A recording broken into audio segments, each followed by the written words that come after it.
Hello, you're still watching NSG News, News with Integrity, and the hot seat, Ghana's authoritative patriotic program.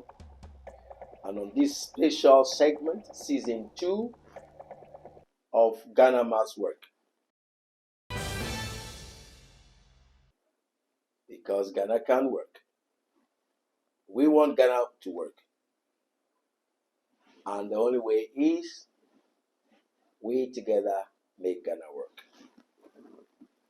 Some of you have the privilege of listening to season 1 and 2, season 1, full episode of 5. Some of you have started listening to season 2, where we talked about a couple of things. We encourage you to have a listen to them. But here we are, season 3. And we want to talk a little on our education system, where it is now. What do we expect of it? What can be of it?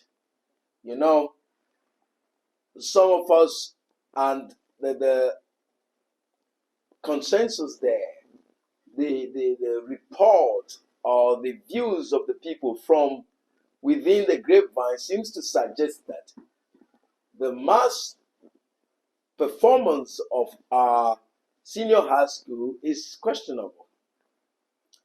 It seems the standard is lowered for as much people to pass the exams as possible. True or false, I don't know, but that is some of the views out there. Because the schooling process begs question. And most are not very happy because some of our politicians, their children are schooling abroad. So they feel that our leaders don't care to break our education system. Because you go to school, you don't know when you're going back to school, you are home, and what is it even called? Is it a sandwich system? Shift system? Even during the O-level, A-level days, when schooling is schooling, when people were taught, and there was opportunity to learn, and when you come out of school, you're refined for life and for yourself.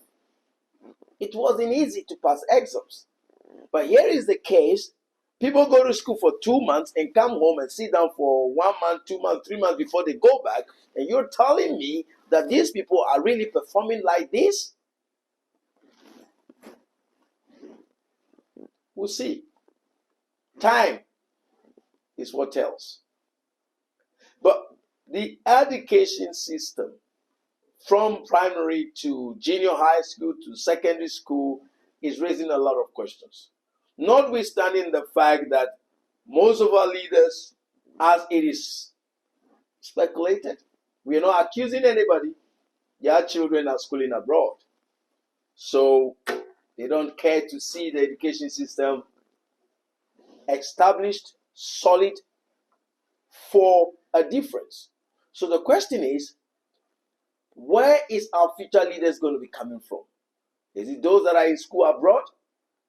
Or these ones here that are running this interesting education system? If they are, what are we teaching them? That's a good question we all need to answer. Because somebody goes to school, spend 2-3 months or whatever the time limit is, and comes home and sit down there till whenever, because we say we have a shift system. Yes, we applaud a free education system, but do we have the facilities to? Actually, I saw a video of one, either a teacher or a matron, complaining of the food the children were being fed. Very, very, excuse me to say, nasty looking soup with whatever was green peas, whatever was it in there. It's like, I don't want to qualify it. It's out there. That video circulated for a while. It's okay for government wanting everybody to go to school, but we want it to be a formidable education system. We want it to be an education system that the people come out of school and they can do something both for country and for themselves. But as it stands, it seems everybody is looking for opportunity to get out of the country. I was speaking to a friend and he said, all his life, for once, this is the only time that he felt so strong to leave the country. How bad can it be? How bad can it be? And our leaders are not helping either when they place all their children abroad and everything seems to be like, I had some conversation that I don't think this is the right platform for it. I'll talk about it on a different topic. It's about how people are structuring themselves in readiness to fly out of the country. People of position. And that is pathetic. Let's go back to our education. From our A-level system, then we have O-level system, then we were brought to this thing called junior secondary school and senior secondary school, and then now we have, I don't know what we have now. What do we have? Say, what's something? WAEC. There was a report a few days ago where they said, oh, Ghana examination board is saying they have not left WAEC. I mean, can't we be people that have a disposition of what we want our systems to be? What is it that is going to help our economy function? It doesn't look like our education system is factoring those things into it. And so if we raise the children like this, and these children become people of leadership, what do you expect of them? And that brings us to patriotism. It seems like we don't have any iota of patriotism in our blood anymore. Not in our tissues, not in our muscles. It's all about everybody wants to do something for himself and his family. The same thing that is being alleged of our leadership, that they are setting themselves up and their children and children's children. At the expense of most of the things that are functioning. At least we can talk about hospitals in some parts of the country where there are no hospitals, there are no clinics. Of course, the hot seat, we've said that before, and I'm saying it again.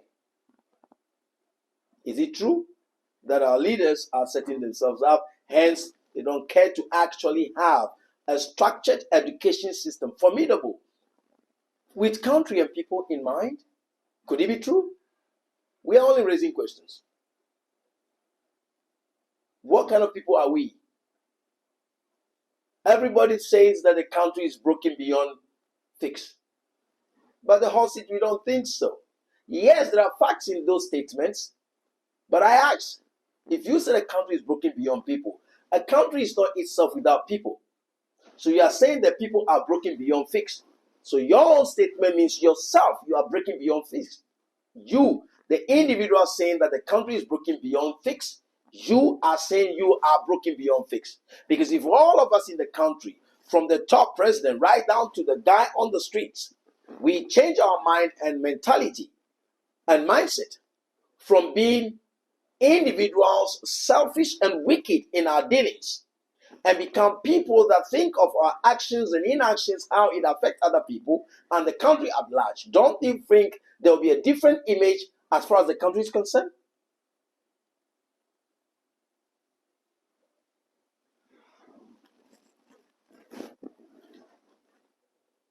It's painful because Ghana is a great nation, endowed with all the blessings that you can imagine.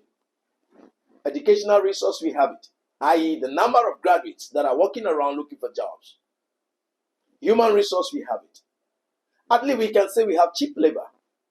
So why can't we present ourselves and position ourselves to be of interest to the rest of the world wanting to establish their businesses here because we have cheap labor? Why can't we do that? We talked about this in episode 2 of season 2 when we talked about our media, and then we talked about the movie industry, the movie directors not helping the country at all. That comes back to that. Can the movie industry write storylines about our education system, how it has evolved, how it has changed.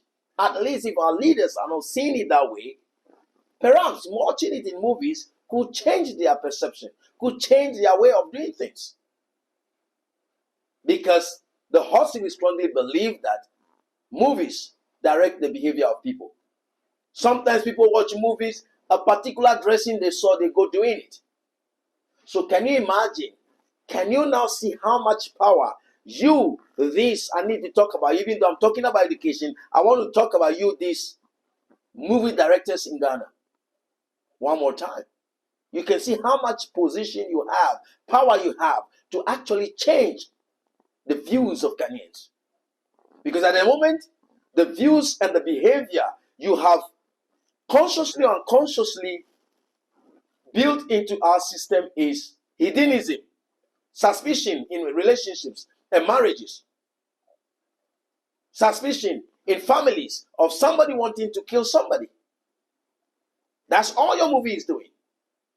So if you can turn that table around and begin to write stories to try to change our education system, don't you think that can happen too? We have to become people of patriotism. How much can you take away from this earth? What will you be remembered for? The guy who stole every money? What will you be remembered for? The guy who broke the education system? What will you be remembered for? The guy who is made a minister of something, and when he came, everything broke down. What will you, an MP, be remembered for? The guy who, when he became an MP of a constituency, the roads in the country has been broken. Of course, people argue the fact that the MPs don't make the decisions on which road to build or not. But no, they make the policies. They do. So anyway, those are the questions for you. Our education system, especially from the juniors, from the primaries right down to the secondary level, is not quite what we are expecting, and has drifted away from the formidable education that we used to have, that when you finish O level or even A level and go abroad, you can go straight to university. But now, take SSC, they don't know where to place you. They cannot measure our education anymore because it amounts to nothing. If any university outside of Ghana wants to consider someone with even the most excellent results, junior high school or senior high school, they have to go and do something called pre-university or college or something else. That's how our education has become. Not recognized anyway. But we say we are in the global village.